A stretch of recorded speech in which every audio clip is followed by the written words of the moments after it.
Hey everyone, welcome to Sarkariyat once again. तो इस video में हम लोग अपना नेक्स्ट चैप्टर फिजिक्स का स्टार्ट करने वाले हैं। तो विश्वास बैच आप सभी को पता है, जैसे कि यूट्यूब चैनल पर हम लोग कर रहे हैं। तो इसमें जो है, अगर आप नीट की प्रिपरेशन कर रहे हैं, सीयूईटी की प्रिपरेशन कर रहे हैं, BSc nursing, BSc paramedical, B pharma या फिर बीपीटी, जो भी आपके कोर्सेज होते हैं जो कि आपके मेडिकल फील्ड से रिलेटेड है, ठीक है। तो अगर आप उनके लिए प्रिपेयर कर रहे हो तो ये सारे लेक्चर्स आपके लिए काफी ज्यादा इंपॉर्टेंट है, चाहे वो एम्स का बीएससी नर्सिंग, बीएससी पैरामेडिकल हो, यूपी का हो, उत्तराखंड का हो, बिहार का हो, झारखंड का हो, किसी भी स्टेट का हो। तो आप इन सभी लेक्चर्स को फॉलो कर सकते हो, ठीक है। तो अभी हम लोग नेक्स्ट चैप्टर स्टार्ट करने वाले हैं, जो कि है मोशन इन अ प्लेन। तो हमने ऑलरेडी जो है दो यहाँ पर चैप्टर्स कंप्लीट कर लिए, मतलब क्लास 11 के। तो पहला जो चैप्टर था यूनिट्स एंड मेजरमेंट, वो भी कर लिया। और हमने motion in a straight line कल कंप्लीट कर लिया था, ठीक है। एंड बाकी मैंने वर्कशीट भी भेज दी है आज आपको ऑफिशियल टेलीग्राम चैनल पे।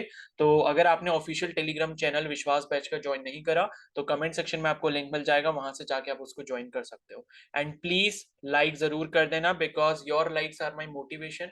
तो कोई भी लेक्चर जब मैं अपलोड करता हूँ तो एटलीस्ट एक लाइक कर दिया करो, उसमें आपका कुछ नहीं जाता, बट मुझे मोटिवेशन मिलता है नेक्स्ट वीडियोस अपलोड करने के लिए, ठीक है। तो बस इतनी सी कृपा कर देना अपनी।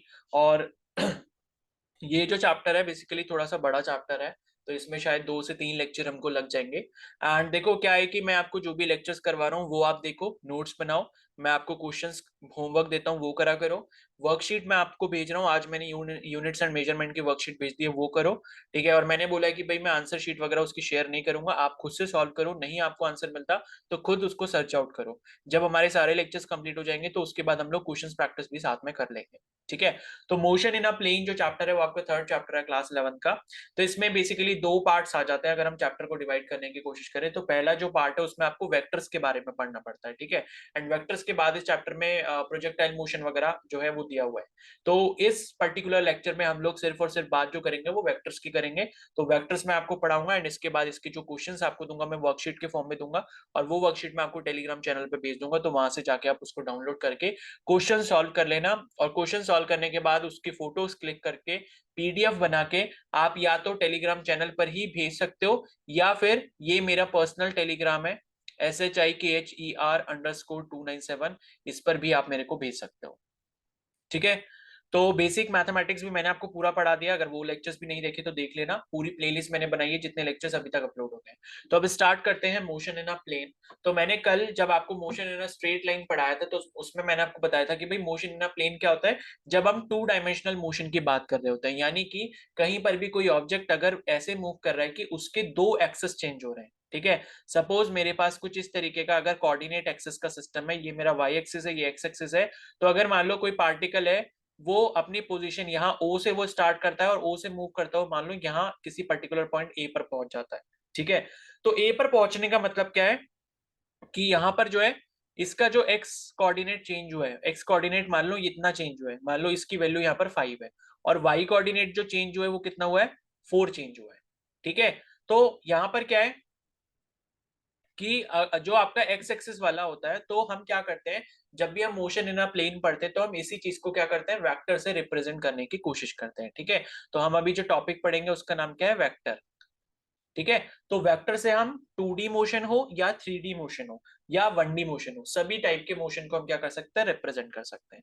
तो अगर सपोज मैंने बोला कि भाई कोई पार्टिकल है, वो पॉइंट ओ से अगर ए की तरफ मूव करते हुए जाता है और उसके दो एक्सेस साथ में चेंज हो रहे हैं, तो आप इस पर्टिकुलर कंडीशन को एक वेक्टर की मदद से शो कर सकते हो, ठीक है। अदरवाइज आपको क्या लिखना पड़ेगा, अगर मान लो मैं पूरा एक स्टेटमेंट लिखता हूं तो मैं ये लिखूंगा कि particle has moved 5 units distance in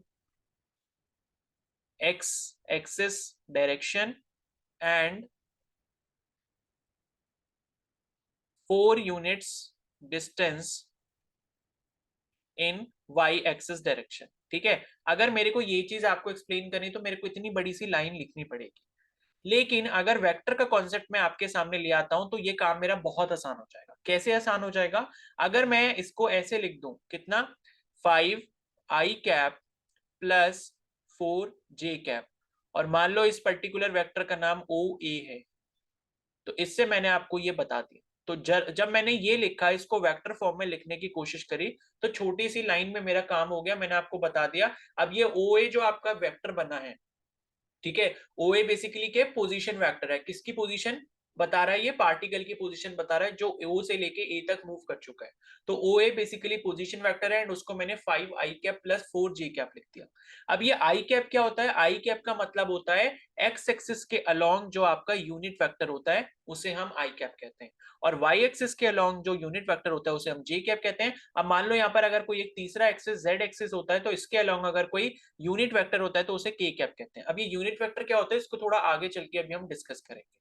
ठीक है। तो 5 आई कैप, अगर मैंने आई कैप लिख दिया मतलब मैं एक्स एक्सिस की बात कर रहा हूं, अगर मैंने जे कैप लिख दिया तो मैं वाई एक्सिस की बात कर रहा हूं, और अगर मैं के कैप लिख देता हूं तो इसका मतलब है मैं जेड एक्सिस की बात कर रहा हूं।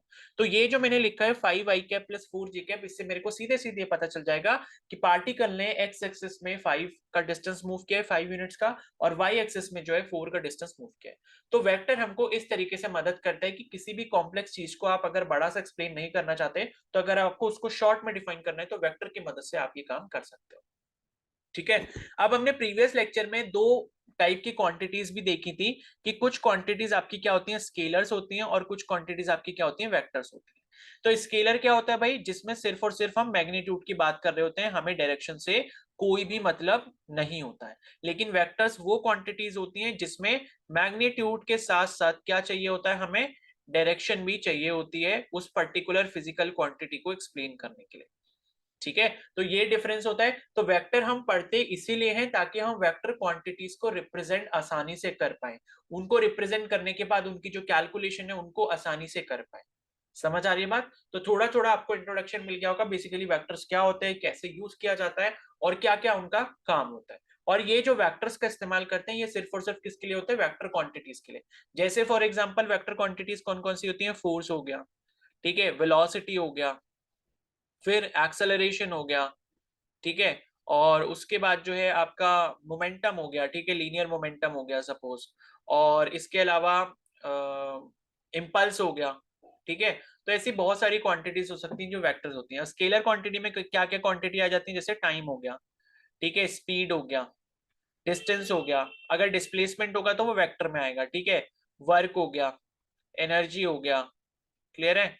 तो इस टाइप की जो भी क्वांटिटीज हैं ये आपकी किस में आ जाती है, स्केलर में आ जाती है। ठीक है। तो अब वेक्टर्स कॉन्सेप्ट में हम और थोड़ा सा आगे बढ़ेंगे। अब हम यहाँ सबसे पहले पढ़ेंगे कि वेक्टर को हम रिप्रेजेंट कैसे करते हैं। ठीक है। तो मान लो मेरे पास कोई भी एक वेक्टर होता है, तो वेक्टर को रिप्रेजेंट करने का तरीका ये होता है, जैसे मान लो मैंने कोई एक फोर्स की वैल्यू बनाई, मैंने कहा कि भाई ये फोर्स है और इस फोर्स की वैल्यू कितनी है, 5 न्यूटन है। ठीक है। तो आपको ये पता है कि भाई किसी भी वेक्टर को रिप्रेजेंट करने के लिए आपको उसके मैग्नीट्यूड और उसके डायरेक्शन दोनों के बारे में पता होना चाहिए। तो अगर मान लो ये जो आपका फोर्स लग रहा है वो इधर कौन से एक्सिस में लग रहा है, सपोज एक्स एक्सिस वाली डायरेक्शन में लग रहा है, क्योंकि कोऑर्डिनेट एक्सिस कुछ ऐसा बनता है ना, इधर एक्स होता है, ऊपर आपका वाई होता है, और इधर की साइड आपका क्या होता है, जेड होता है। तो मान लो इधर की तरफ लग रहा है तो मतलब एक्स एक्सिस में लग रहा है, तो एक्स एक्सिस वाली इसकी डायरेक्शन हो गई, और फोर्स का मैग्नीट्यूड कितना है। जब भी हम मैग्नीट्यूड की बात करते हैं तो हम उसको ऐसे बार के बीच में लिख देते हैं। ठीक है। तो जब भी हम ऐसे मॉड के बीच में इसको लिख देते हैं, दो बार ऐसे बना देते हैं, मतलब दो ऐसे स्ट्रेट लाइन बना देते हैं, तो इसका मतलब मॉड हो जाता है या मॉडुलस हो जाता है। इसे हम ये जो दो आपके मतलब वर्टिकल क्या होते हैं, लाइंस होती हैं, इन्हें हम मॉड कहते हैं। तो इसके बीच में अगर मैं फोर्स एफ लिख दूं तो इसका मतलब मैं फोर्स के मैग्नीट्यूड की बात कर रहा हूँ। तो वो मेरे को सपोज दिया हुआ है 5 न्यूटन। तो अगर मेरे को इसी को वेक्टर फॉर्म में रिप्रेजेंट करना है तो मैं ऐसे कर सकता हूँ कि एफ वेक्टर, ये एफ के ऊपर मेरे को एक ऐसा एरो लगाना पड़ता है जिसका मतलब होता है कि ये एक वेक्टर क्वांटिटी है जिसको मैं रिप्रेजेंट कर रहा हूं। ठीक है। तो उसके बाद जो है फिर आप क्या कर सकते हो, यहाँ पे आपने क्या लिखा, 5 न्यूटन लिखा, 5 न्यूटन उसका मैग्नीट्यूड हो गया, और अगर इसकी डायरेक्शन दिखानी है तो मैंने यहाँ पर क्या लिख दिया, आई कैप लिख दिया। तो आई कैप क्या होता है, basically unit vector along X axis होता है। आई कैप बेसिकली यही बताता है कि आप एक्स एक्सिस की बात कर रहे हो। अभी हम यूनिट वेक्टर को आगे देखेंगे क्या होता है। तो ये आपने एक तरीके से क्या कर दिया, वेक्टर को रिप्रेजेंट यहाँ पर कर दिया। ठीक है।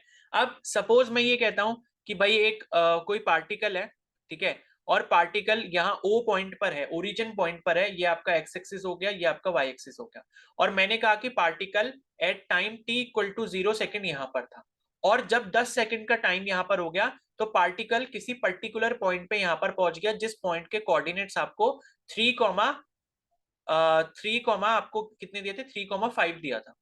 तो जब भी आपको कोऑर्डिनेट्स दिए होते हैं, कोऑर्डिनेट का मतलब क्या होता है, ये जो पहली वाली वैल्यू होती है वो एक्स की वैल्यू होती है, दूसरी वाली वैल्यू किसकी होती है, वाई की वैल्यू होती है।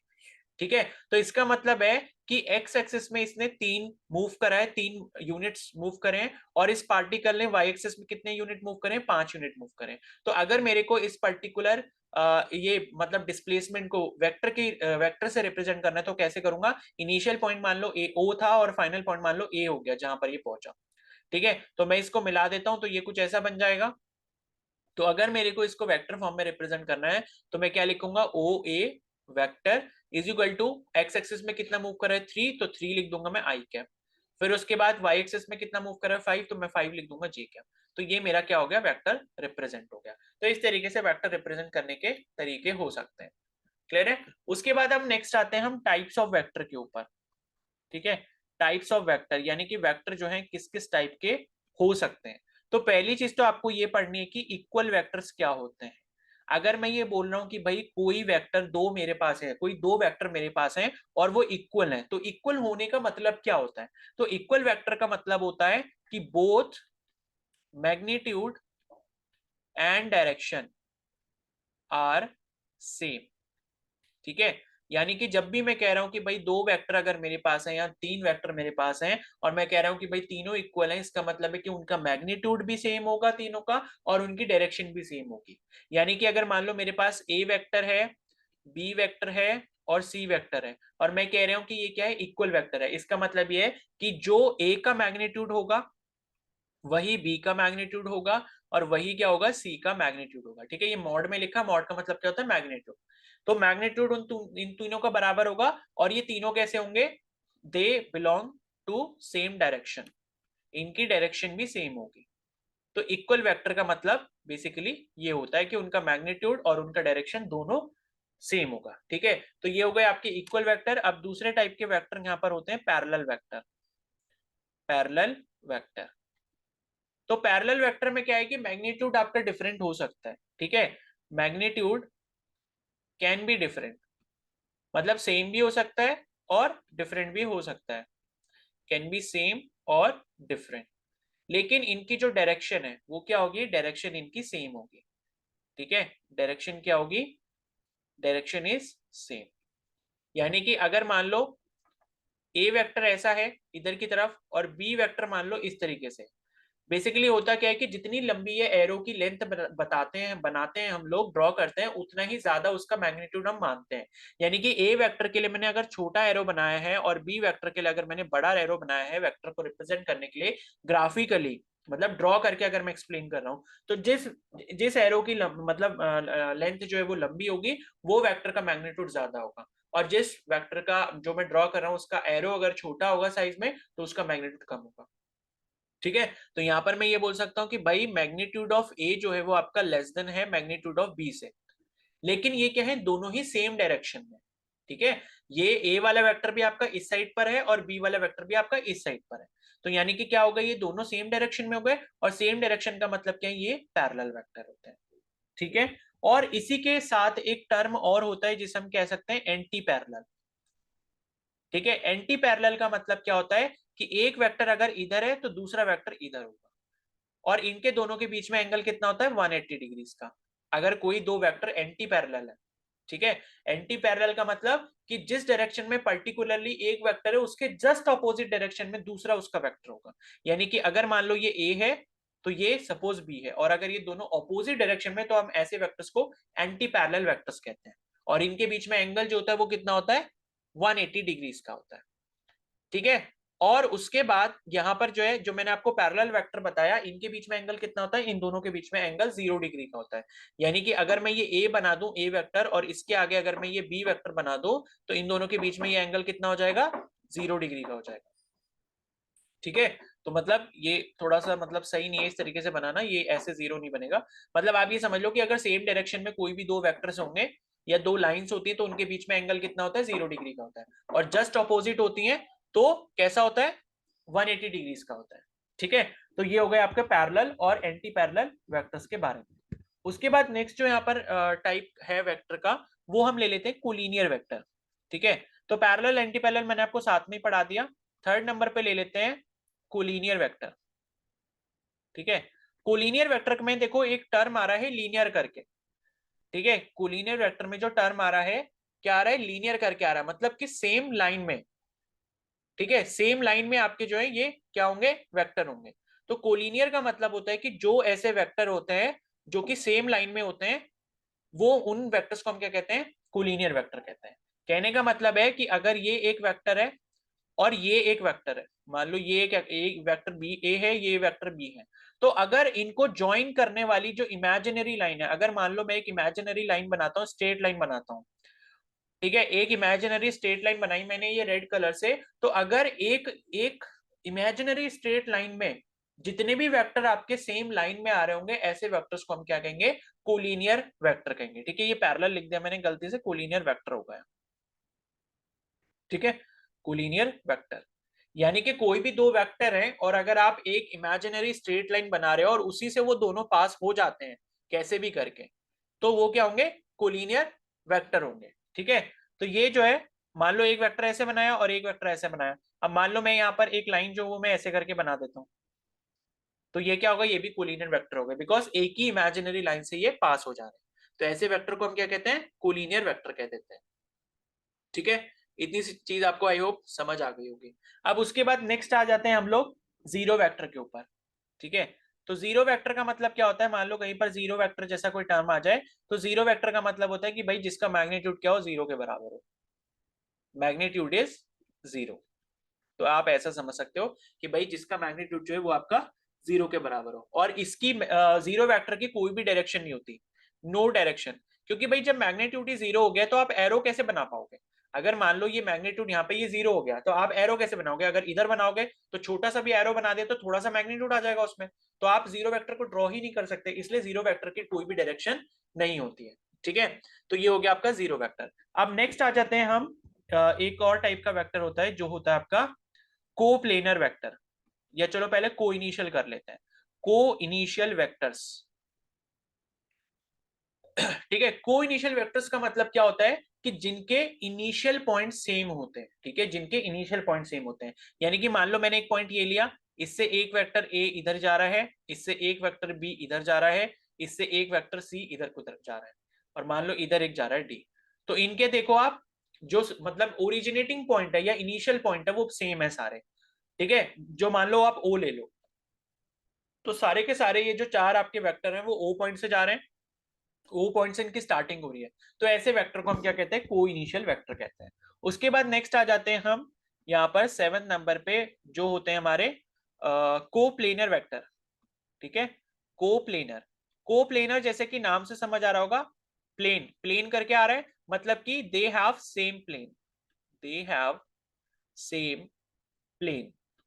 ठीक है, अब सेम प्लेन का क्या मतलब है कि मान लो मैंने यहाँ पर एक कोई प्लेन ले लिया, ये मान लो एक प्लेन है, तो इस प्लेन के अंदर जो भी वेक्टर्स होंगे, मान लो एक वेक्टर इधर हो गया, एक वेक्टर ऐसे हो गया, एक वेक्टर ऐसे हो गया, ठीक है, ये मान लो ए वेक्टर है, ये मान लो बी वेक्टर है, ये मान लो सी वेक्टर है, तो जो भी एक प्लेन के अंदर लाई करते हैं वेक्टर्स, उन्हें हम क्या कहेंगे, कोप्लेनर वेक्टर कहेंगे। अब मान लो मैं एक वेक्टर ऐसा करके बना देता हूं ऊपर की तरफ, तो ऊपर की तरफ अगर मैंने ये बना दिया तो भाई वो प्लेन में तो नहीं आ रहा ना, नीचे वाले प्लेन में तो नहीं आ रहा, क्योंकि नीचे वाला प्लेन तो फ्लैट है, वो कहाँ ऊपर निकल गया, तो ये वाला आपका क्या हो जाएगा, कोप्लेनर, इसके साथ नहीं होगा। बाकी तीन क्या हो जाएंगे, कोप्लेनर हो जाएंगे। तो कोप्लेनर का मतलब कि एक ही प्लेन के अंदर जितने भी वेक्टर आ रहे होते हैं वो सारे कोप्लेनर वेक्टर कहलाते हैं। ठीक है, इसके बाद अब हमारा आ जाता है सबसे इंपॉर्टेंट इसमें टाइप ऑफ वेक्टर में, जो कि है आपका यूनिट वेक्टर। ठीक है, यूनिट वेक्टर क्या होता है, जिसकी हमने ऊपर बात भी की थी।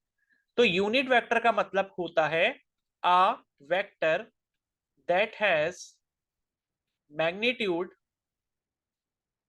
Equal to 1। ठीक है, जिसका मैग्नीट्यूड, जिस वेक्टर का मैग्नीट्यूड 1 के बराबर होता है, क्योंकि देखो यूनिट का मतलब क्या होता है, यूनिट मतलब 1 होता है, तो यूनिट वेक्टर का मतलब कि ऐसा कोई वेक्टर जिसका मैग्नीट्यूड जो वो 1 के बराबर हो।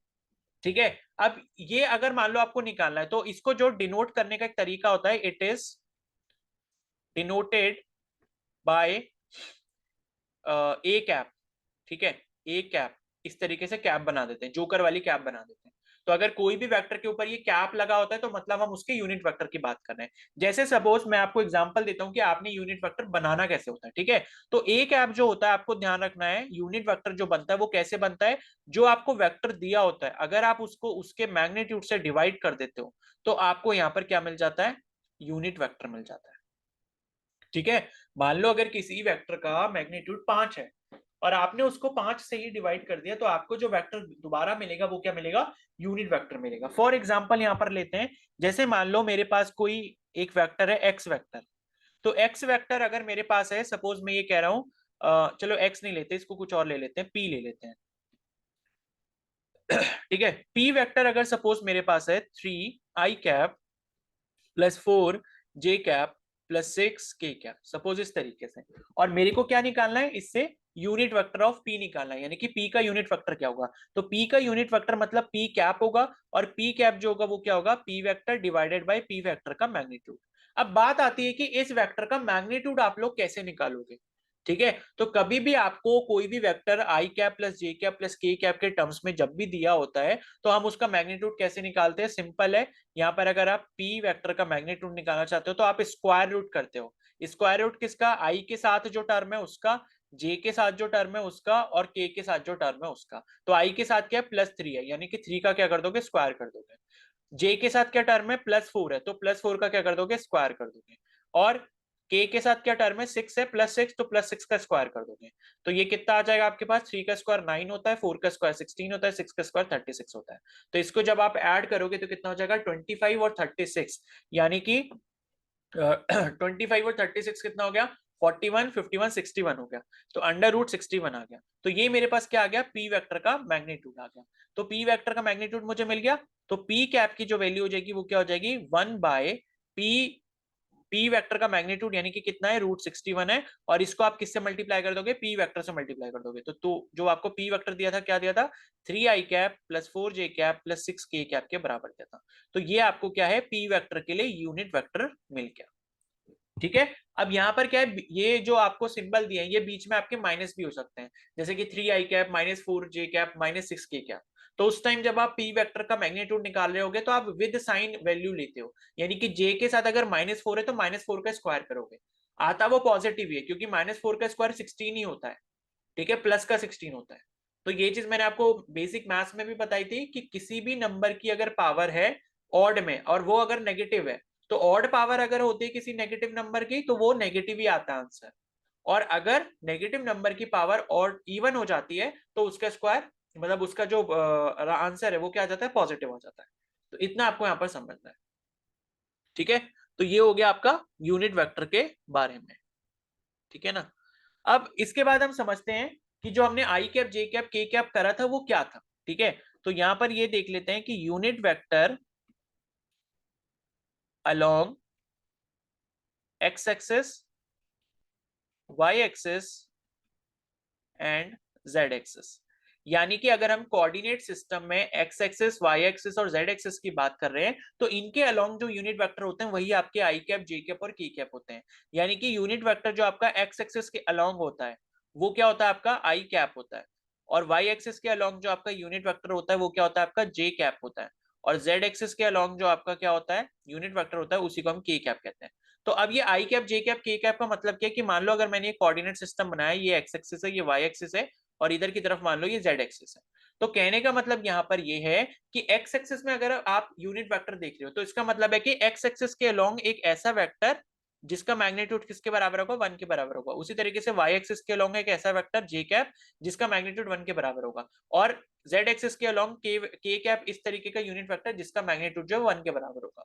अब इस यूनिट वेक्टर्स को लगाने का फायदा क्या होता है, ये जो आई कैप जे कैप के कैप लगा रहे हैं ये क्यों लगा रहे हैं, हम इसलिए लगाते हैं सो दैट कि हमें किसी भी पर्टिकुलर वेक्टर की डायरेक्शन के बारे में इंफॉर्मेशन मिल पाए। ठीक है, जैसे मान लो मैंने लिखा कि फोर्स जो है मेरा 5 न्यूटन है, और मैंने कह दिया कि भाई ये एक्स एक्सिस के अलोंग है, तो मैं इसको कैसे लिख सकता हूं, एफ वेक्टर अगर मैं लिखूंगा तो मैं ये इसको लिख देता हूं 5 न्यूटन आई कैप। तो आई कैप जैसे ही मैं लिखूंगा, आई कैप से अगर इसको मैं मल्टीप्लाई कर भी देता हूं तो 5 न्यूटन पे कोई भी फर्क नहीं पड़ने वाला, क्योंकि आई कैप का मैग्नीट्यूड ऑलरेडी 1 के बराबर है। ठीक है, तो आप एक अगर ऐसे वेक्टर को मल्टीप्लाई कर रहे हो जिसका मैग्नीट्यूड 1 है तो उससे उस पर्टिकुलर वेक्टर पे कोई भी फर्क नहीं पड़ता। तो इस वजह से हम क्या करते हैं, यूनिट वेक्टर का इस्तेमाल डायरेक्शन बताने के लिए लगाते हैं। तो आई कैप जे कैप के कैप अगर आप लगा रहे हो तो इसका मतलब आप उस पर्टिकुलर क्वांटिटी में एक्स एक्सिस, वाई एक्सिस या जेड एक्सिस की डायरेक्शन बताने के लिए आप उसमें क्या कर रहे हो, आई कैप जे कैप और के कैप लगा रहे हो। तो बस इतना सा आपको समझना है, इतना ज्यादा कुछ टफ नहीं है इसमें। ठीक है, ये हो गया। अब इसके बाद आ जाते हैं हम नेक्स्ट यहाँ पर वेक्टर एडिशन के ऊपर, यानी कि अगर मान लो आपके पास दो वेक्टर्स है तो आप उनको ऐड कैसे कर सकते हो, और इसी के ऊपर जनरली क्वेश्चन आपसे पूछा भी जाता है। ठीक है, तो वेक्टर एडिशन के हमारे पास जनरली दो टाइप्स होते हैं, दो मेथड होते हैं करने के। यानी कि अगर आपको दो वेक्टर दिए हुए हैं तो आप उनको ऐड कैसे करोगे। तो पहला तो देखो आपने क्या करना है कि सपोज मान लो आपको, जैसे मान लो कि वेक्टर दिए हुए हैं खाली, तो आप क्या करते हो, उनका उनके जो भी सिमिलर आपके करस्पॉन्डिंग क्या होते हैं, आई कैप जे कैप के कैप होते हैं, उनको ऐड कर देते हो। जैसे मैंने आपको बोला कि भाई आपके पास दो वेक्टर हैं, एक ए वेक्टर आपको दिया हुआ है 3 i cap plus 6 j cap minus 2 k cap, ये दिया है। और मान लो एक बी वेक्टर आपको दिया हुआ है जो कि है 2 i cap minus J cap. ठीक है, मान लो के में आपको कुछ दिया ही नहीं है, ठीक है, ऐसे करके दिया है। तो अब आपको क्या करना है, ए प्लस बी अगर निकालना है, अगर मान लो ये इन दोनों का वेक्टर एडिशन अगर आपको करना है तो आप कैसे करोगे, आई के साथ आई वाला ऐड कर दोगे, तो 3 और 2 कितना हो गया, 5 i कैप हो गया। ठीक है, जे के साथ जे वाला ऐड कर दोगे तो ये 6 j है, ये माइनस जे है, ये प्लस का 6 है, ये माइनस का मतलब कुछ नहीं है तो 1 है, तो +6 - 1 j है। ठीक है, यानी कि +6 j -1 j के बराबर है। तो कितना हो जाएगा, 6 में से 1 जाएगा, कितना बचेगा, 5 बचेगा। तो ये क्या हो गया मेरे पास, प्लस का 5 j कैप। अब यहाँ पर माइनस का 2 k कैप है, लेकिन यहाँ पर बी वेक्टर में मेरे को के का जो है कोई टर्म ही नहीं दिख रहा, तो मैं इसको 0 k कैप भी लिख सकता हूँ। ठीक है, तो -2 k कैप में अगर 0 k कैप को ऐड करोगे, -2 k कैप में अगर आप 0 k कैप को प्लस करोगे तो आपको क्या मिल जाएगा, -2 k कैप ही मिल जाएगा। क्योंकि किसी भी क्वांटिटी में से 0 घटाओ या 0 बढ़ाओ, ऐड करो तो एक ही वही सेम आ जाता है। ठीक है, तो इसके बाद हम क्या लिख देंगे, हम -2 k कैप लिख देंगे। तो ये मेरा a प्लस बी का एडिशन हो गया, वेक्टर एडिशन हो गया। ठीक है, अब इसी तरीके से मान लो अगर आपको यहाँ पर सब्ट्रैक्शन करना होता तो आप कैसे करते, तो आप ऐसे कर देते, मान लो अगर मेरे को a माइनस बी अगर यहाँ पर ऐसे करके निकालना होता, तो पहले मैं यहाँ पर लिखूंगा a vector 3 i cap plus 6 j cap -2 k cap, उसके बाद मैं लगाऊंगा माइनस साइन, और फिर मैं लिखूंगा b वेक्टर जो कि है 2 i cap minus j cap. ठीक है, ये लिखा, फिर उसके बाद 3 i cap plus 6 j cap -2 k cap. अब ये माइनस साइन है तो माइनस साइन से अंदर मल्टीप्लाई हो जाएगी ये पूरे बी वेक्टर के अंदर। तो 2 i कैप अंदर पॉजिटिव का था तो ये क्या बन जाएगा, -2 i कैप बन जाएगा। और जे कैप यहाँ पर अंदर नेगेटिव का था तो माइनस को माइनस से मल्टीप्लाई करोगे क्या बन जाएगा, प्लस बन जाएगा। और ये हो गया जे कैप। अब बस सिंपल कैलकुलेशन कर लो, आई वालों को आई के साथ रखो, जे को जे के साथ रखो, के को के साथ रखो। तो 3 i कैप है -2 i कैप है, कितना हो गया, 1 i कैप बचा। ठीक है, ये 6 j कैप है प्लस 1 j कैप है, टोटल कितना हो गया, 7 j कैप हो गया। और यहाँ पर ये -k कैप है, यहाँ पर कुछ नहीं है मतलब 0 k कैप है, तो -2 k कैप हो जाएगा। तो a माइनस बी वैक्टर की जो वैल्यू है, ए वैक्टर माइनस बी वैक्टर, वो मेरे को मिल गया i cap plus 7 j cap -2 k cap. ये मेरा किसका आंसर आ गया, ए वेक्टर माइनस बी वेक्टर का आ गया। लेकिन ये ऐसा हम तब कब करते हैं, जब हमें कोई भी वेक्टर आई जे और के टर्म्स में दिया होता है। ठीक है, अब लेकिन हम ऐसी बात करेंगे कि जिसमें आपको जो है टर्म नहीं दिया होगा आई जे और के का, तब आप एडिशन यहां पर कैसे करोगे। तो उसके लिए हम यहां पर इस्तेमाल करते हैं, पहला जो लॉ होता है वो होता है ट्राइंगल लॉ, और उसके बाद जो दूसरा लॉ देखेंगे वो होता है हमारा parallelogram law of vector addition. ठीक है, तो अब आप इसको कैसे कर सकते हो, जैसे मान लो यहां पर आपके पास क्या है कि आपको दो वेक्टर दिए हैं। ठीक है, तो मैं इसको बना देता हूं, मान लो आपको दो वेक्टर दिए हैं, एक दिया है आपको ए वेक्टर और एक आपको इस तरीके से दिया हुआ है यहाँ पर बी वेक्टर। ठीक है, तो ए वेक्टर हो गया, बी वेक्टर हो गया। तो ट्राइंगल लॉ से हम क्या देखते हैं भाई, एक सेकेंड, हाँ,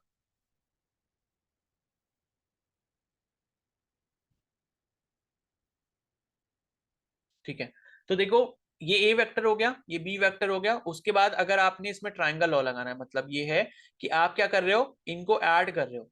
तो ऐड करने पे बेसिकली होगा क्या, यहां पर मतलब ये अगर मान लो आप कोई एक ट्राइंगल से अगर आप दो साइड्स को रिप्रेजेंट कर पाते हो किसी दो वेक्टर को, तो मान लो मेरे पास ए और बी दो वेक्टर थे और उसको मैंने क्या करा, ट्राइंगल की दो साइड से रिप्रेजेंट कर दिया। एक ए वेक्टर ये वाली साइड हो गई ट्राइंगल की, और एक बी वेक्टर ये वाली साइड होगी ट्रायंगल की। तो इसका जो रिजल्टेंट है वो इनकी एडजॉइनिंग साइड होता है, यानी कि अगर मैं ये तीसरी वाली साइड मिलाकर इस ट्रायंगल को कंप्लीट कर देता हूं तो ये जो मेरे को मिलती है ये आर वेक्टर मिलती है, और ये मेरी ए प्लस बी के बराबर होती है। यानी कि वेक्टर ए प्लस बी का जो रिजल्टेंट आता है आर, वो ये तीसरी साइड होती है। ठीक है। और यहाँ पर ए और बी के बीच में एंगल अगर आपको देखना है तो ए और बी के बीच में जो थीटा मतलब एंगल कितना है, थीटा है, तो हमने इसको थीटा मान लिया। ठीक है, इसको हमने क्या मान लिया, थीटा मान लिया। तो अब आपको समझना क्या है, और एक और एंगल यहां पर है, ये वाला एंगल, ये है अल्फा एंगल। तो ये वाला जो अल्फा एंगल है वो किस किस के बीच में, ए वेक्टर और आर रिजल्टेंट के बीच में। तो ये भी आपसे पूछा जाता है कि भाई रिजल्टेंट का जो एंगल होगा ए वेक्टर के साथ वो कितना होगा, तो वो भी आपको कई बार न्यूमेरिकल्स में बताना होता है। तो अब थोड़ा सा इसको एक बार फिर से देखते हैं कि अगर मान लो मेरे पास दो वेक्टर हैं ए और बी, और उन दोनों के बीच में एंगल कितना है, थीटा के बराबर है, और अगर मैं उनको किसी एक ट्रायंगल की दो साइड से रिप्रेजेंट करता हूं, तो तीसरी जो ज्वाइनिंग साइड होगी वो मुझे वैल्यू किसकी देगी, रिजल्टेंट की देगी, जो कि ए प्लस बी के बराबर होगा। और उस रिजल्टेंट का जो वेक्टर ए के साथ एंगल है वो अल्फा होगा। आई होप इतनी चीज आपको समझ आ गई होगी। तो यहां पर जो रिजल्टेंट आपको मिलता है, मतलब जो रिजल्टेंट का फॉर्मूला होता है, वो आपको क्या मिल जाता है, आर की जो वैल्यू जाती है, यानी कि रिजल्टेंट का जो मैग्नीट्यूड आता है वो आता है under square root of A square plus B square plus 2ab cos theta. ठीक है, जहां पे ए और बी क्या है, बेसिकली मैग्नीट्यूड है वेक्टर ए और बी के। ठीक है, तो आप चाहो तो इनको ऐसे भी लिख सकते हो, वेक्टर ए का मैग्नीट्यूड वेक्टर बी का magnitude, vector A vector B, इस तरीके से भी लिख सकते हो। मैंने ए बी लिख दिया था, तो आप समझ लो जब तक ए या फिर बी के ऊपर मैं इस तरीके से एरो ना लगाऊं, इसका मतलब वो वेक्टर नहीं है, वो उनके मैग्नीट्यूड की बात कर रहे हैं। ठीक है, तो वही मैंने यहां कर दिया। तो ये हो गया कि जो आपका रिजल्टेंट का मैग्नीट्यूड होता है वो किसके बराबर होता है, square root of A square plus B square plus 2ab cos theta के बराबर होता है। अभी इसको क्वेश्चन से भी समझेंगे, क्वेश्चन इसके बेसिस पर कैसे करते हैं वो। अब और जो हमें ये जो एंगल अल्फा है, ये एंगल अल्फा भी हमें निकालना होता है। तो एंगल अल्फा जो है वो हम ऐसे निकाल सकते हैं, टेन अल्फा का जो फॉर्मूला होता है वो क्या होता है आपका, बी साइन थीटा अपॉन ए प्लस बी कॉस थीटा। ठीक है, तो ये फॉर्मूला जो है आपको यहां पर ध्यान रखना है। लेकिन ये जो फॉर्मूला मैंने बनाया ना अभी, बी साइन थीटा अपॉन ए प्लस बी कॉस थीटा, क्योंकि जब न्यूमेरिकल आएगा तो आप ए किसको लोगे, बी किसको लोगे, ये कैसे समझना है। तो ए आप उसको कंसीडर कर रहे होगे जो आप नीचे ड्रॉ करोगे, और बी आप उसको कंसीडर कर रहे होगे जो आप ऊपर ड्रॉ करोगे। ठीक है, तो ये बात आपको है होप समझ आ गई होगी। अब इसके बेसिस पर मैं आपको एक न्यूमेरिकल करके दिखा देता हूं इसी का। तो सपोज हमारे पास एक क्वेश्चन है, ठीक है, सपोज एक क्वेश्चन ये है कि मान लो वेक्टर ए का मैग्नीट्यूड आपको दिया है 5, ठीक है, और वेक्टर बी का मैग्नीट्यूड जो दिया है वो आपको दिया है 2, और इनके बीच में जो एंगल है, वेक्टर ए और वेक्टर बी के बीच में जो एंगल आपको दिया हुआ है, ठीक है, इसको ऐसे लिख लेते हैं, वेक्टर ए का मैग्नीट्यूड 5 दिया है, वेक्टर बी का 2 दिया है, और इन दोनों के बीच में जो एंगल थीटा बन रहा है उसकी वैल्यू मान लो आपको दी थी 60 डिग्री। ठीक है, कितनी दे दी, 60 डिग्री के बराबर दे दी। और आपसे ये कह रहे हैं कि भाई रिजल्टेंट कैलकुलेट करो आप, रिजल्टेंट का मैग्नीट्यूड कितना होगा। दूसरी चीज ये कह रहे हैं कि जो भाई एंगल अल्फा है किस किस के बीच में, बिटवीन वेक्टर ए और रिजल्टेंट के बीच में, ये आप कैलकुलेट करो। वेक्टर ए और मतलब ये है कि वेक्टर ए और रिजल्टेंट के बीच में जो एंगल बनेगा अल्फा, वो कितने के बराबर होगा वो आपको कैलकुलेट करना है। ठीक है, ये ऐसे कर दिया। तो अब आप ये कैसे करोगे, बस सिंपल से आपको फॉर्मूला लगाना है, रिजल्टेंट अगर आपको निकालना है तो रिजल्टेंट के लिए आप ये कर सकते हो, मॉड ए स्क्वायर मतलब A square plus B square plus 2ab cos theta. ठीक है, अब ए का जो मैग्नीट्यूड आपको यहाँ दिया है वो कितना दिया, 5 दिया, तो 5 का स्क्वायर हो गया। बी का मैग्नीट्यूड कितना दिया, 2 दिया है, तो 2 का स्क्वायर हो गया, प्लस 2 इंटू 5 इंटू 2 हो जाएगा 2ab का मतलब, और कॉस थीटा का मतलब थीटा की वैल्यू आपको कितनी दी है, 60 डिग्रीज दी है।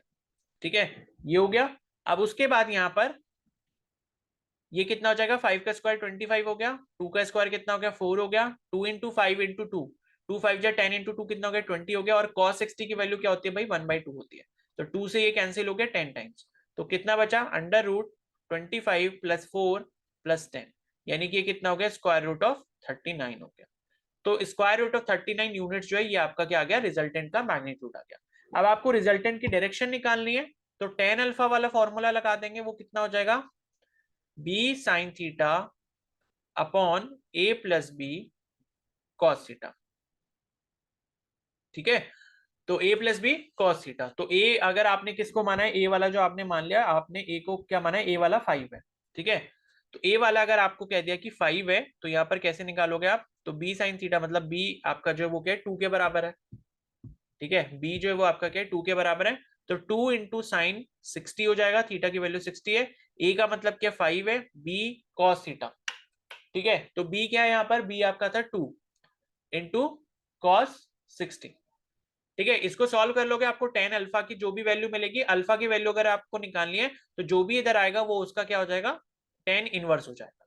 इस तरीके से आप अल्फा जो है वो यहाँ पर कैलकुलेट कर सकते हो। तो जब मैं आपको अभी और क्वेश्चंस दूंगा तो आप जब उनको प्रैक्टिस करोगे तो आपको ये चीज समझ आ जाएगी, कोई भी दिक्कत इसमें नहीं होगी। ठीक है, तो ऐसे आपने जो है यहाँ पर ये लॉ लगा लेना है, triangle law of vector addition. और पैरेललोग्राम लॉ भी बिल्कुल सेम ही होता है, कुछ ज्यादा डिफरेंस नहीं होता। उसमें क्या होता है, हम क्या करते हैं, हम दो वेक्टर्स जो होते हैं उनको पैरेललोग्राम की दो साइड मान लेते हैं और उनसे क्या बना लेते हैं, एक पैरेललोग्राम बना लेते हैं, मतलब दो साइड बनाएंगे इस तरीके से। मान लो कि एक साइड ऐसे बनाई ए वेक्टर की और एक साइड बनाई बी वेक्टर ऐसे। तो इन्हीं के करस्पॉन्डिंग क्या बना लेते हैं हम, दो साइड और बना लेते हैं। मान लो ये क्या हो गई, ये भी इसकी बी वेक्टर हो गई और ये क्या हो गई, ये भी ए वेक्टर हो गया। तो इसमें जो बीच में डायगोनल जा रहा होता है वो क्या देता है, हमें रिजल्टेंट की वैल्यू दे देता है। और फॉर्मूला आपका यही सेम होता है, फॉर्मूला रिजल्टेंट का यही वाला लगता है, A square plus B square plus 2ab cos theta. और अल्फा की वैल्यू वही होती है टेन अल्फा की 2 साइन मतलब वो बी साइन थीटा अपॉन ए प्लस बी कॉस थीटा। ठीक है, तो आपको जो है ये चीज ऐसे कर लेनी है, बाकी न्यूमेरिकल जब आप खुद से करोगे आपको सारी चीजें समझ आ जाएंगी। क्लियर है, तो यही जो है फॉर्मूला इंपॉर्टेंट है, बस यही आपको यूज करना होता है अपने न्यूमेरिकल्स में। तो ये हो गया आपका वेक्टर एडिशन का पार्ट। ट्राइंगल लॉ में मैंने आपको ट्राइंगल बना के दे दिया, और वेक्टर में मतलब पैरेललोग्राम वाले में पैरेललोग्राम ऐसे बन जाता है लेकिन फॉर्मूला दोनों का सेम होता है। क्लियर है, तो आपको जो है यहाँ पर ये सब चीजें ऐसे कर लेनी है। ठीक है ना, अब उसके बाद जो है हम यहाँ पर आ जाते हैं,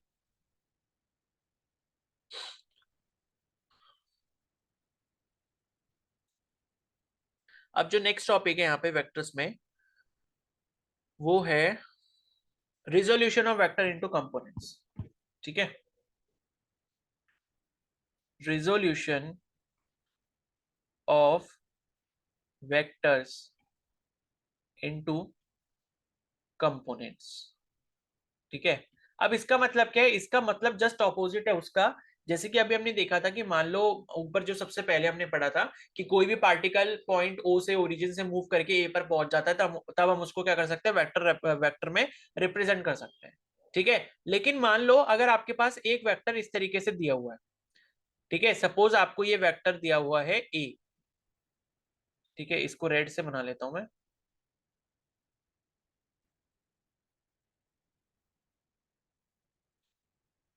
ठीक है, ये वेक्टर मान लो आपको इस तरीके से दिया हुआ है ए। ठीक है, तो आप क्या कर सकते हो, ये जो वेक्टर आपका बना है जहां पे ये आपका क्या है वाई एक्सिस है, ये वाला आपका पार्ट क्या है एक्स एक्सिस है, तो आप इस वेक्टर के दो कंपोनेंट्स बना सकते हो। यानी कि अगर आपको क्या क्या दिया हुआ है, यहाँ पर वेक्टर ए दिया है, ठीक है, और साथ में ये थीटा एंगल आपको दिया हुआ है। ठीक है, आपको सपोज कोई भी वेक्टर ए दिया है, उसके साथ उसका इंक्लाइनेशन दिया है कि भाई ये एक्स एक्सिस से या वाई एक्सिस से कितने एंगल पर है। तो मान लो अगर मेरे को ये दिया है कि भाई एक्स एक्सिस से ये जो वेक्टर ए बन रहा है वो थीटा एंगल पर बन रहा है, तो आप मेरे को ये बताओ कि इसका एक्स वाला कंपोनेंट कितने के बराबर होगा और इसका वाई वाला कंपोनेंट कितने के बराबर होगा। यानी कि मेरे को जो वैल्यू निकालनी है यहाँ पे वो इसकी निकालनी है। अगर मैं इसको नीचे मिला दूं तो ये जो है ये इसका एक्स जो कंपोनेंट है वो कितने के बराबर होगा, और इसको अगर मैं ये वाई एक्सिस से मिला दूं तो ये वाला जो वाई का कंपोनेंट है वो कितने के बराबर होगा। तो ये आप कैसे निकाल सकते हो। ठीक है, यानी कि अगर ये ए है तो इसका जो ए वाई है मतलब ए एक्स है वो कितने के बराबर होगा, और यहाँ पर जो ए वाई है वो आपका कितने के बराबर होगा।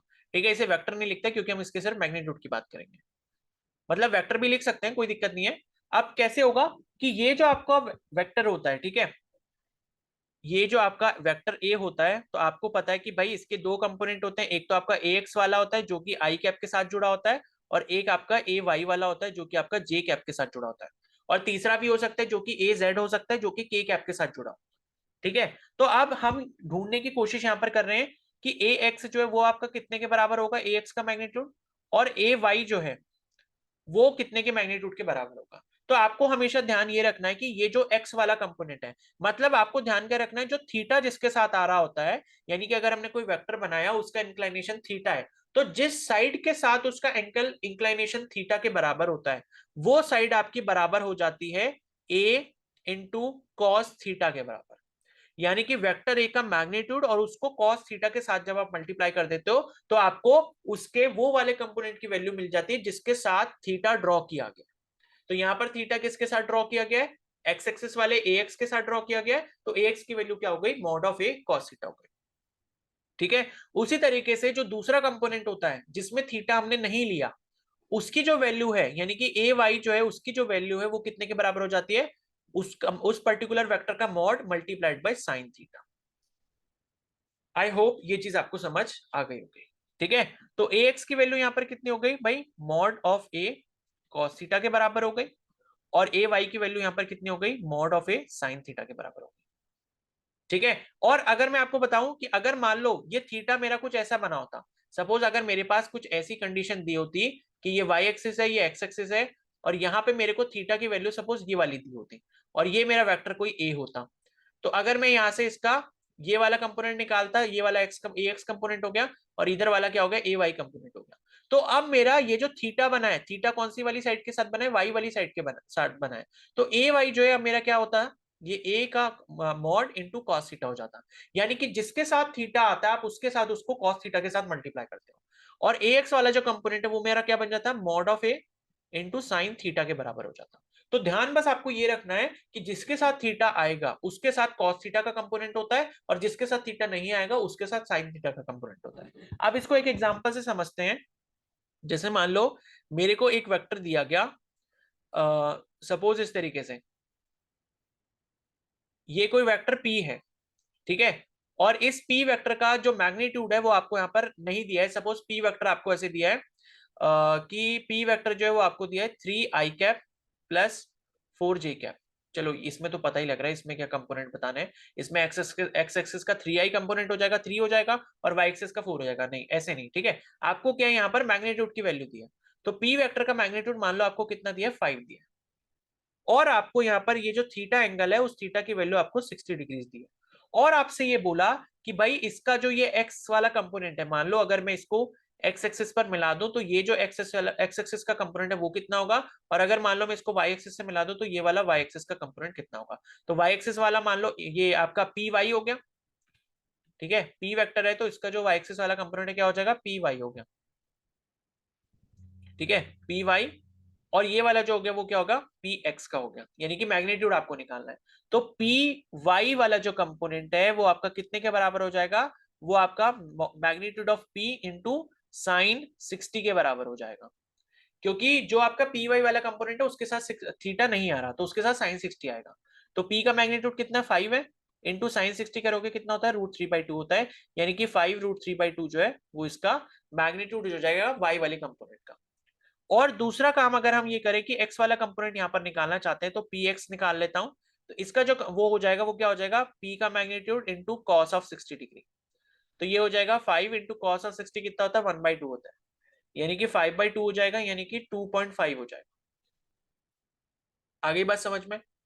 ठीक है, तो इसका मतलब ये है कि जो पी वेक्टर बन रहा है जिसका मैग्नीट्यूड 5 है, उसका एक्स एक्सिस में जो आपका कंपोनेंट है वो 5 मतलब 2.5 के बराबर है या 5/2 के बराबर है, और वाई एक्सिस में जो उस पर्टिकुलर 5 का कंपोनेंट है वो 5√3/2 के बराबर है, और जब इन दोनों को 60 डिग्री पे एक साथ मिलाया जाता है तो ये टोटल 5 के बराबर बन जाते हैं। कहने का मतलब ये है, अगली बात समझ में, यानी कि एक्स एक्सिस में आपका 2.5 है और वाई एक्सिस में इतना कंपोनेंट है, जब इन दोनों को 60 डिग्री पे मिला दिया जाता है, इंक्लाइन कर दिया जाता है, तो वैल्यू टोटल क्या बन जाती है, 5 के बराबर बन जाती है।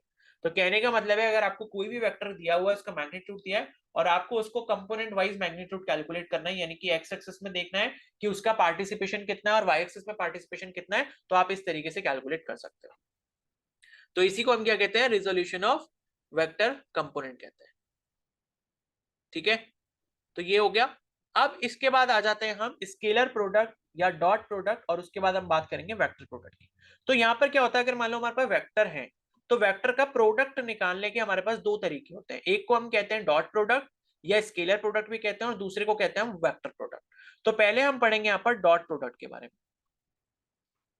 ठीक है, तो ये जो डॉट प्रोडक्ट होता है, ये डॉट प्रोडक्ट जो है वो कैसे बनता है,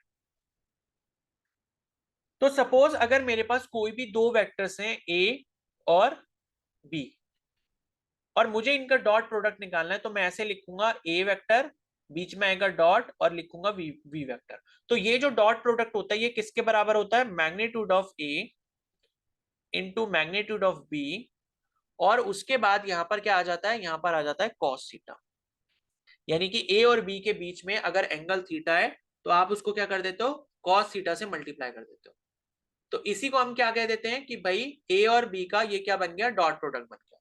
जैसे मान लो आपको दो वेक्टर दिए गए ए और बी, मान लो आपको बोला गया कि भाई ए वेक्टर जो है वो मेरा 2i cap plus 3j cap minus 2k cap के बराबर है, और यहीं पर आपसे बोला गया कि बी वेक्टर जो है वो मेरा 3i cap minus 2j cap plus 2k cap के बराबर है।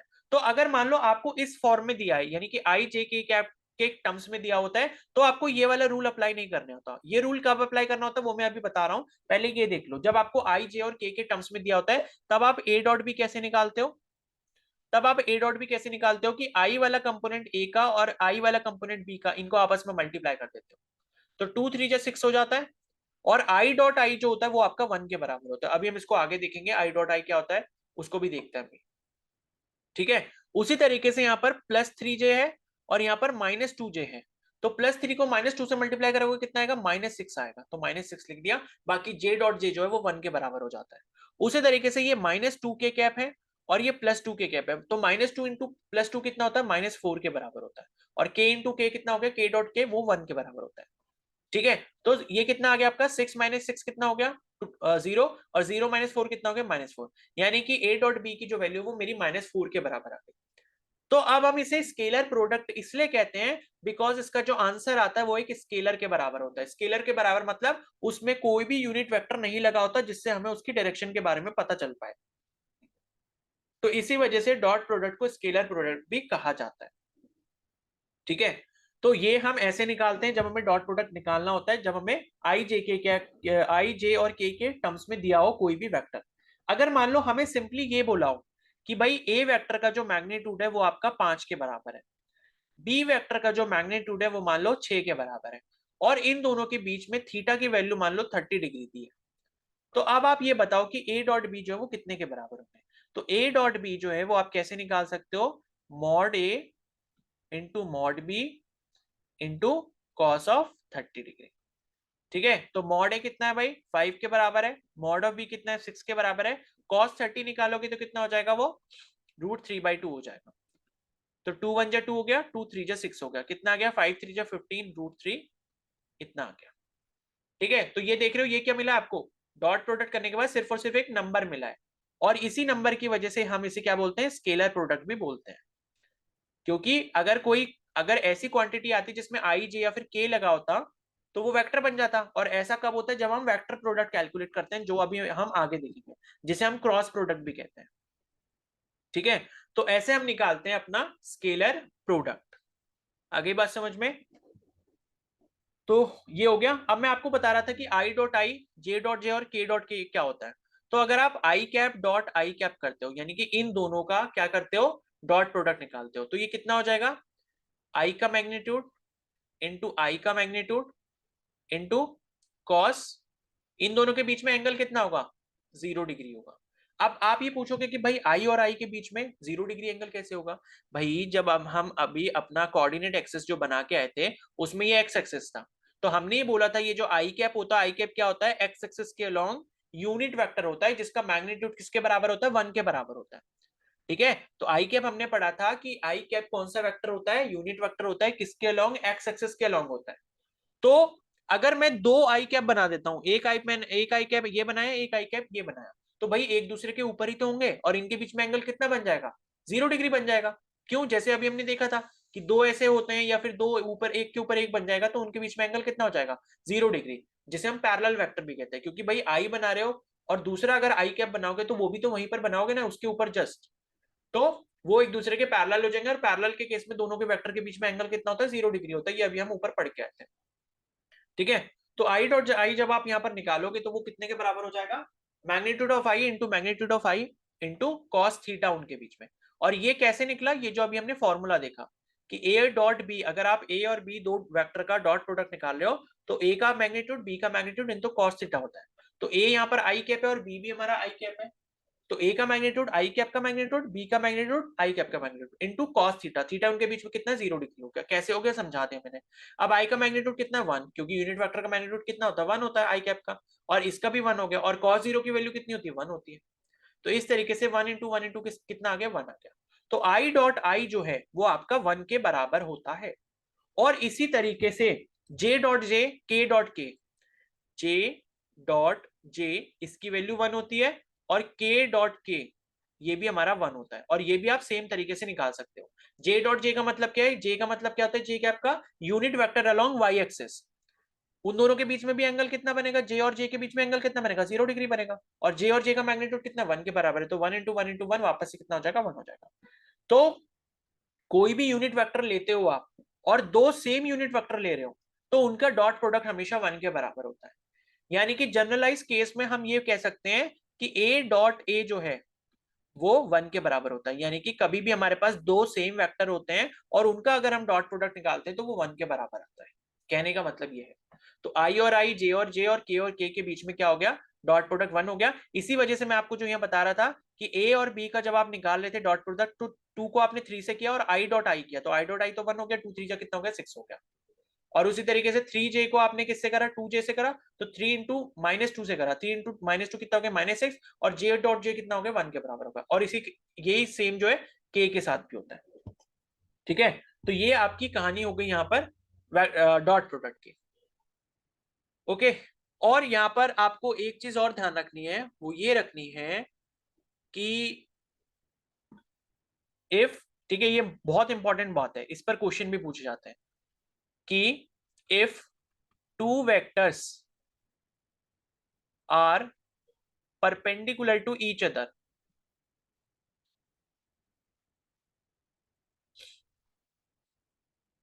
ठीक है, तो अगर दो वेक्टर क्या होते हैं आपस में परपेंडिकुलर रहते हैं, मतलब उनके बीच में एंगल कितना हो गया 90 डिग्री हो गया, तो देन देयर डॉट प्रोडक्ट या स्केलर प्रोडक्ट मस्ट बी 0। ठीक है, कैसे, देखो, मान लो ए और बी मैंने दो वेक्टर लिए, ठीक है, और इनके बीच में मान लो थीटा कितना 90 डिग्री के बराबर है, तो ए डॉट बी अगर मैं निकालूंगा तो क्या होगा, mod of A mod of B into cos theta, theta कितना 90, तो कॉस 90 की जो वैल्यू होती है वो कितनी के बराबर होती है 0 के बराबर। तो अगर ए और बी को 0 से मल्टीप्लाई करोगे तो आंसर क्या आ जाएगा 0 आ जाएगा। तो ये बहुत इंपॉर्टेंट कंडीशन है कि कभी भी दो वेक्टर अगर आपको परपेंडिकुलर दिए जाते हैं तो उस केस में उनका डॉट प्रोडक्ट जो है 0 होता है। अब इसके बेसिस पर क्वेश्चन कैसे पूछते हैं, आपको दो वेक्टर दे देंगे, कैसे दे देंगे, आपको मान लो ये दे दिया, मान लो P vector is equal to, मान लो ऐसे दिया 3i cap plus 6j cap minus K cap, ये दे दिया, और एक क्यू वेक्टर दे दिया आपको, ये आपको दे दिया 4i कैप प्लस अल्फा जे कैप प्लस 3k कैप, और आपसे बोला कि भाई अल्फा की वैल्यू यहाँ पर कितनी होगी, तो आप क्या करोगे, इनका डॉट प्रोडक्ट निकालोगे और उसको 0 के बराबर रख दोगे, क्योंकि हमें ये पता है, क्योंकि यहाँ पर आपको एक कंडीशन और दी है कि p vector is perpendicular to q vector, ये कंडीशन आपको इस क्वेश्चन में दी होगी। तो इस केस में जब आप क्या करोगे, इनका डॉट प्रोडक्ट निकालोगे, उसको 0 के बराबर रख दोगे, तो अल्फा की वैल्यू आप आसानी से कैलकुलेट कर लोगे। तो मैं क्या करूंगा, since p is perpendicular to q, तो इसका मतलब है कि p डॉट q का जो डॉट प्रोडक्ट है वो 0 के बराबर हो जाएगा। अब निकाल लेंगे, 3i को 4i से मल्टीप्लाई करेंगे, 3 4 जा कितना होता है 12, और i डॉट आई क्या होता है 1, तो 12 हो गया। ठीक है, 6j को अगर आप अल्फा से मल्टीप्लाई करोगे तो 6 इंटू अल्फा कितना हो गया 6 अल्फा हो गया, और j डॉट j कितना हो गया 1 हो गया। उसी तरीके से माइनस के को 3k से मल्टीप्लाई करोगे तो -1 इंटू 3 कितना होता है -3 होता है, और k डॉट कितना होता है 1 होता है, इक्वल टू 0 रख दोगे, तो 6 अल्फा -9 हो जाएगा, 12 -3 कितना हो गया 9 इज इक्वल टू 0। 6 अल्फा की वैल्यू 9 के बराबर हो गई, अल्फा की वैल्यू कितनी हो जाएगी 9/6 हो जाएगी, 3 से कैंसिल करोगे 3 3 जा 9, 3 2 जा 6, तो अल्फा की वैल्यू इस क्वेश्चन में कितनी आ गई 3/2 आ गई, ये हो गया इसका आंसर। ऐसे टाइप के क्वेश्चन आपसे पूछ लिए जाते हैं। तो यहाँ पर हमारी डॉट प्रोडक्ट की कहानी जो है खत्म हो गई। ठीक है, और एक टाइप का क्वेश्चन और बन जाता है कई बार कि थीटा आपको ढूंढना पड़ता है। ठीक है, कि calculation of angle between two vectors using dot product formula. ठीक है, ये कैसे होता है ये भी देख लो एक बार। तो इस केस में आपको क्या दिया होगा, जैसे मान लो अभी हमने ये पढ़ा कि भाई डॉट प्रोडक्ट जो होता है किसी भी दो वेक्टर का ए डॉट बी, वो उनके मैग्नीट्यूड के प्रोडक्ट साथ में उनका जो थीटा है उसके कॉस थीटा के बराबर होता है। तो अगर मेरे को कॉस थीटा यहां से निकालना है तो ये किसके बराबर हो जाएगा, ए डॉट बी का डॉट प्रोडक्ट, और उनको डिवाइड कर दूंगा मैं magnitude of A magnitude of B से। ठीक है, अब इसका मतलब क्या है कि जैसे मान लो आपको कोई एक वेक्टर p दिया है जो है 2i cap plus 3j cap plus 5k cap, और एक कोई वेक्टर q वेक्टर दिया हुआ है जो कि है -3i cap -2j cap plus 6k cap, ये आपको दिया है। और आपसे ये बोला कि p और q के बीच में एंगल फाइंड आउट करो। ठीक है, क्वेश्चन कैसे आएगा कि if p vector is this, q vector is this, calculate angle between p vector and q vector, यानी कि p और q के बीच में इंक्लाइनेशन कितना है, यानी कि p वेक्टर और q वेक्टर जो है एक दूसरे से कितने एंगल पर है। तो आपने फॉर्मूला कौन सा इस्तेमाल करना है, ये वाला फॉर्मूला इस्तेमाल करना है कि cos थीटा की जो वैल्यू होती है वो इतने के बराबर होती है। ठीक है, तो पहले हमें क्या करना पड़ेगा, a डॉट बी कैलकुलेट करना पड़ेगा, फिर मॉड ए और मॉड बी कैलकुलेट करना पड़ेगा, फिर इस फॉर्मूला में रखेंगे तो cos थीटा की वैल्यू हो जाएगी। ठीक है, तो कर लेते हैं। तो a डॉट बी का मतलब है p और q वेक्टर दिए, तो p और q का पहले डॉट प्रोडक्ट निकालेंगे। तो p और q का डॉट प्रोडक्ट जब हम निकालेंगे तो 2i कैप को हम -3i कैप से करेंगे, तो 2 इंटू -3 कितना होता है -6, और i डॉट i कितना होता है 1। उसी तरीके से 3i कैप को -2j कैप से करेंगे तो 3 इंटू -2 कितना होता है -6, और j डॉट j कितना होता है 1। और उसी तरीके से 5 इंटू 6 करेंगे कितना हो जाएगा 30, और k डॉट k कितना होता है 1 होता है। तो ये कितना आ गया, -6 -6 -12 हो गया, प्लस 30 हो गया, और ये कितना आ गया, प्लस का 18 आ गया। तो p डॉट की q की जो वैल्यू है वो कितनी आ गई मेरे पास, 18 के बराबर आ गई। अब दूसरी चीज मेरे को क्या कैलकुलेट करनी है, यहाँ पर p का मैग्नीट्यूड और q का मैग्नीट्यूड। तो p का मैग्नीट्यूड कैसे मैं निकाल सकता हूँ, p वेक्टर जो आपको यहाँ पर दिया है वो दिया है 2i cap plus 3j cap plus 5k cap. तो अभी हमने पढ़ा था मैग्नीट्यूड कैसे निकालते हैं, स्क्वायर रूट कर देते हैं, i के साथ जो लगा है उसके साथ उसका स्क्वायर, i के साथ क्या लगा है 2 लगा है तो 2 का स्क्वायर कर दो, j के साथ क्या लगा है 3 लगा है तो 3 का स्क्वायर कर दो, और k के साथ क्या लगा है 5 लगा है तो 5 का स्क्वायर कर दो। ये कितना आएगा, 2 का स्क्वायर हो गया 4, 3 का स्क्वायर हो गया 9, 5 का स्क्वायर हो गया 25। कितना हो गया, 9 4 13, 13 और 25 रूट 38 हो गया। तो रूट 38 यूनिट जो है पी का मैग्नीट्यूड हो गया। उसी तरीके से क्यू का अगर मैग्नीट्यूड निकालना है तो स्क्वायर रूट कर देंगे, और आई के साथ जो लगा है उसका स्क्वायर, तो क्यू वेक्टर में आई के साथ क्या लगा है -3 लगा है तो -3 का स्क्वायर कर देंगे, प्लस जे के साथ क्या लगा है -2 लगा है तो -2 का स्क्वायर कर देंगे, प्लस के साथ क्या लगा है 6 लगा है तो 6 का स्क्वायर कर देंगे। और इसके बाद यहाँ पर ये क्या करेंगे, -3 का स्क्वायर क्या हो जाएगा 9 हो जाएगा।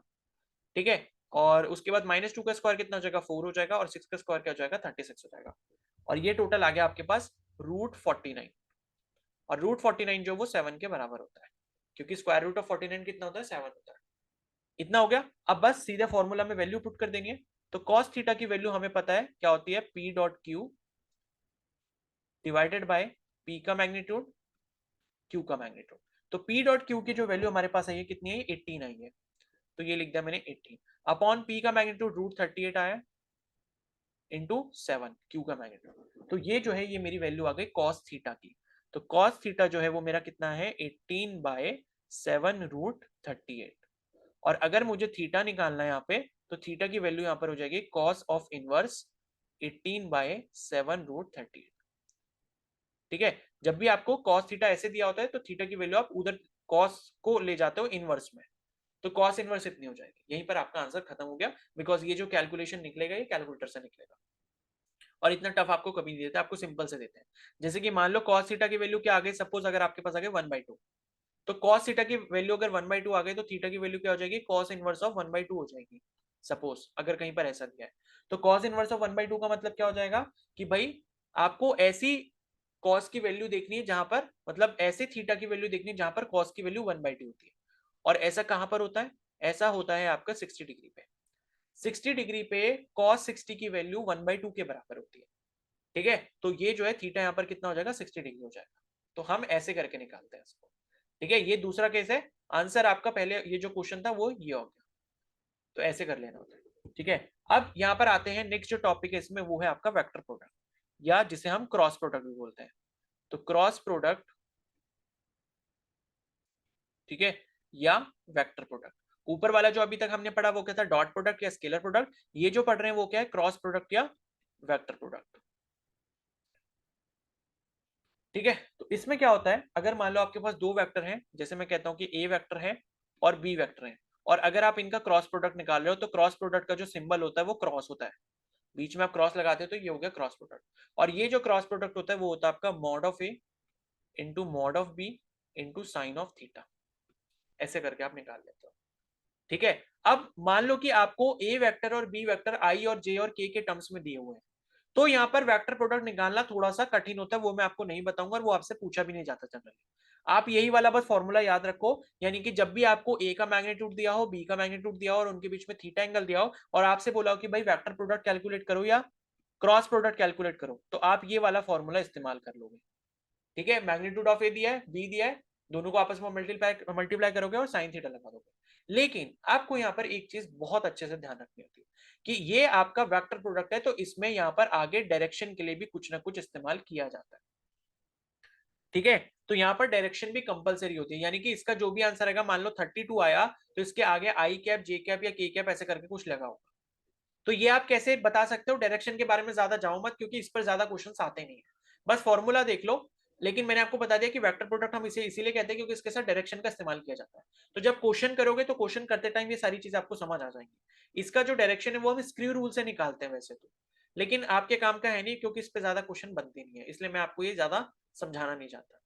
ठीक है, तो अगर मान लो ए वेक्टर है, बी वेक्टर है, तो उसकी जो डायरेक्शन है क्रॉस प्रोडक्ट की वो उन दोनों वेक्टर के परपेंडिकुलर होती है। ठीक है, बस इतना समझ लो आप। तो इसको ज्यादा डिटेल में पढ़ना नहीं है, क्योंकि ज्यादा जो क्वेश्चन आपसे पूछते हैं वो आपसे डॉट प्रोडक्ट या स्केलर प्रोडक्ट के क्वेश्चन पूछते हैं। और एक चीज यहाँ पर दूसरी जो ध्यान रखनी है, ठीक है, वो ये रखनी है, मैं यहाँ पर नोट करके लिख देता हूं कि note if A vector and B vector are two parallel vector, ठीक है, if a vector and b vector are two parallel vector, then their cross product must be zero। ठीक है, तो देखो अभी हम ऊपर एक कंडीशन पढ़ के आए थे डॉट प्रोडक्ट के केस में, कि ये वाली जो कंडीशन थी, ठीक है, यहां पर एक कंडीशन हमने पढ़ी थी कि if two vectors are perpendicular to each other then their dot product must be zero। यानी कि अगर दो वेक्टर परपेंडिकुलर होते हैं एक दूसरे के तो उनका डॉट प्रोडक्ट जीरो होता है। लेकिन अगर वही दो वेक्टर क्या हो जाए आपस में, अगर हमारे पास दो वेक्टर दिए और दो वेक्टर कैसे हो जाए, पैरेलल हो जाए, ठीक है, कैसे हो जाए, पैरेलल हो जाए, तो उनका क्रॉस प्रोडक्ट जो है वो जीरो के बराबर हो जाता है। ठीक है, और अगर वो परपेंडिकुलर हो आपस में तो उनका डॉट प्रोडक्ट जीरो हो जाता है। बस ये कंडीशन ध्यान रखना। ठीक है, इतनी कंडीशन याद रखना, बाकी क्वेश्चन आएगा तो आपको अपने आप समझ आ जाएगा, बस कंडीशन आपको ध्यान रखनी है। ठीक है, अब इसका क्वेश्चन मैं नहीं करा रहा बिकॉज क्रॉस प्रोडक्ट निकालने में थोड़ा टाइम लगेगा, इसलिए उसको छोड़ो, उससे ज्यादा क्वेश्चन पूछते भी नहीं है। ठीक है, तो ये हो गया आपका स्केलर प्रोडक्ट, डॉट प्रोडक्ट और वेक्टर प्रोडक्ट। ठीक है, तो आपका जो है वेक्टर वाला जो पार्ट है वो यहीं पर खत्म होता है। वेक्टर में बस आपको इतना ही पढ़ना है, इससे ज्यादा आपको नहीं पढ़ना, क्वेश्चन सॉल्व कर लो, बाकी इसके क्वेश्चन मैं आपको भेज दूंगा, पहले इतना रिवाइज कर लो, पढ़ लो, इसको अच्छे से समझ लो, बाकी कोई डाउट हो तो टेलीग्राम चैनल पे मेरे को बता देना या पर्सनली मेरे से पूछ लेना। और उसके बाद जो है आप वर्कशीट सॉल्व करना जो मैं आपको भेजूंगा, तो जब आप वर्कशीट के क्वेश्चन सॉल्व करोगे तब आपको ये सारे कॉन्सेप्ट्स और अच्छे से क्लियर हो जाएंगे। तो यहाँ पर हम वेक्टर जो है खत्म कर चुके। अब नेक्स्ट लेक्चर में जो है हम प्रोजेक्टाइल मोशन पढ़ेंगे। ठीक है, रिलेटिव वेलोसिटी का थोड़ा सा कॉन्सेप्ट है टू डायमेंशन में, उसको देखेंगे। प्रोजेक्टाइल मोशन हो गया बाकी आपका, तो ये दो तीन टॉपिक्स और हैं वो हम नेक्स्ट लेक्चर में करेंगे। तो नेक्स्ट लेक्चर में जो हमारा मोशन इन प्लेन खत्म हो जाएगा। और एक इंपॉर्टेंट सबसे बात ये है कि वेक्टर जो मैंने आपको पढ़ा दिया, तो वेक्टर का जो पूरा टॉपिक है ये आप एनसीईआरटी से एक बार जरूर रीडिंग कर लें, क्योंकि मैंने आपको बोल दिया जो चैप्टर आप यहाँ पढ़ रहे हो उसको खत्म करने के बाद एनसीईआरटी की रीडिंग एक बार खत्म करो। एनसीईआरटी में जो बीच में एग्जांपल्स दिए हैं उनको सॉल्व करो, सॉल्व नहीं हो रहे देख कर करो, लेकिन करना जरूरी है, करोगे नहीं तो होगा नहीं कुछ भी। ठीक है, तो एटलीस्ट करोगे, थोड़ा हसल करोगे, तभी चीजें पॉसिबल हो पाएंगी, अदरवाइज कुछ भी पॉसिबल नहीं होगा। तो एनसीईआरटी की वेक्टर वाला जो पोर्शन जितना मैंने पढ़ा दिया उतनी आपने रीडिंग कर लेनी है, और उसके बाद उसमें जो जो बीच में क्वेश्चंस दिए वो आपको सॉल्व करने हैं। बाकी वर्कशीट जो मैं आपको चैनल पर भेजूंगा टेलीग्राम चैनल पे वो आपको सॉल्व कर लेनी है। तो इस तरीके से आपके कॉन्सेप्ट बिल्ड होंगे, न्यूमेरिकल करने की कैपेसिटी आपके अंदर डेवलप होगी, अदरवाइज खाली थ्योरी पढ़ के भी कुछ नहीं होगा। ठीक है, तो अब इस लेक्चर को यहीं पर खत्म करते हैं। अगर ये लेक्चर थोड़ा सा भी अच्छा लगा हो, समझ आया हो सारी चीजें, तो प्लीज जरूर लाइक कर देना। बाकी कोई डाउट हो तो कमेंट सेक्शन में जरूर बता देना। ठीक है, और प्रीवियस लेक्चर अगर नहीं देखे तो उनको भी जल्दी से कंप्लीट कर लेना। ओके, तो इस लेक्चर को यहीं खत्म करते हैं। So thank you and have a nice day.